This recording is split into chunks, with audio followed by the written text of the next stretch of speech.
Sebenarnya suami itu kuncinya cuma satu, Bu. Wanita idaman itu ulama kita mengatakan 3. Wanita idaman ya. Anggun di ruang tamu, gesit di dapur, seksi di kasur. Itu aja. Bisa. Anggun di ruang tamu, berpenampilan harus tidak membuka aurat. Gesit di dapur. Piring gelas tidak bunyi, air panasnya sudah jadi. Kadang ada istri itu suaminya sudah geleng-geleng kepala, masih tidak mengerti. Ada tamunya mau dibikinkan air panas, sudah begini suaminya tapi tidak mengerti. Tidak ada di sini. Kalau ada istri begitu Pak, ganti saja.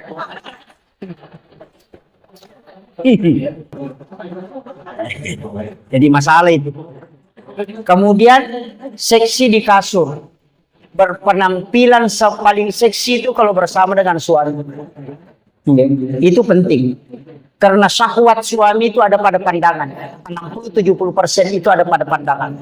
Kalau wanita itu ada pada pendengaran. Makanya beda. Jadi suami laki-laki itu biar tidak ganteng, yang penting pintar merayu, pasti laku. Kalau perempuan tidak. Beda memang. Karena syahwatnya laki-laki itu ada pada pandangan. Makanya laki-laki itu banyak error otaknya karena begitu. Iya betul Pak. Makanya saya sampaikan memang. Dan ingat, ketika laki-laki syahwatnya naik, itu otaknya pasti error. Tidak berfungsi himigdalanya. Betul Pak. Makanya banyak pejabat yang rusak itu karena perempuan. Bahkan pimpinan pondok pesantren sekalipun itu bisa rusak karena itu. Karena tidak normal memang. Jelas Pak.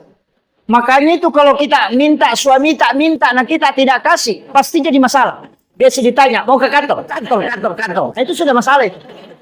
Jelas itu. Nah, ini saya sampaikan. Makanya Rasulullah, kenapa kasih ultimatum? Ketika suamimu meminta dan kau menolaknya, maka malaikat akan melaknat hingga subuh. Itu tidak mengatakan hingga pagi, tapi dia sebut hingga subuh.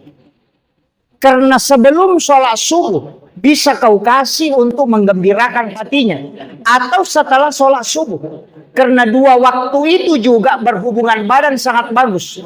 Supaya anak itu tidak terlalu tinggi syahwatnya. Dan kalau mau anaknya cinta agama. Mau anaknya cinta masuk ke pesantren. 2 waktu berhubungan. Yang pertama sesudah sholat duhur. Yang kedua sebelum dan sesudah sholat subuh. Itu waktu berhubungan supaya anak-anakmu cinta agama. Itu ada hadisnya Pak.